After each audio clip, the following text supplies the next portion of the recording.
Every minute of every day, you breathe without even thinking about it. Your body does it on its own from the day you're born until the day you die. You have muscles contract to bring oxygen, a gas, into your lungs, which is then transferred by your bloodstream to every cell in your body. Gases are strange. We can't see them, but we know they're there because we can feel them. What we experience as wind is really trillions and trillions of gas molecules slamming into your body. It feels good, right? Science is based on observation. Unfortunately, we cannot observe gases with our eyes. They're too small. We have to use our other senses to make observations and draw conclusions. Observations are then compiled and we create a model. No, not that kind of model. A model is a way scientists describe the properties of physical phenomena. First, gases always move in a straight line.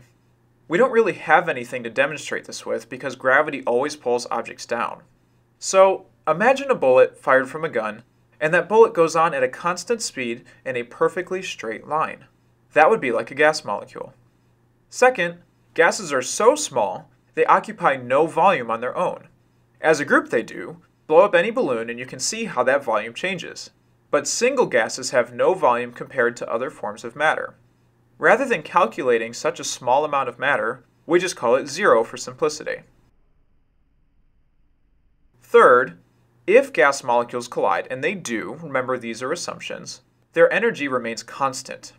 An easy way to demonstrate this is by dropping a soccer ball with a tennis ball balanced on top.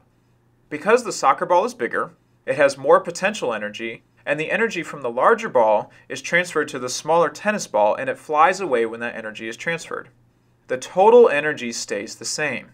Gases work the same way. If they collide, smaller particles will speed up, larger particles will slow down. The total energy is constant. Fourth, gases do not attract one another, and they don't like to touch. But remember rule 3, in reality they do collide. Finally, gases have energy that is proportional to the temperature. The higher the temperature, the higher the energy the gases have. The crazy thing is that at the same temperature, all gases have the same energy. It doesn't depend on the type of gas, just the temperature that gas is at. Keep in mind, this is a model for the way gas particles behave, and based on our observations, gases always move in straight lines.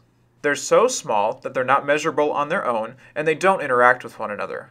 But if they do bump into one another, that energy is transferred from one particle to another, and the total amount never changes. Temperature has a major effect, and in fact, all gases at the same temperature have the same average energy. Whew, I need to go catch my breath.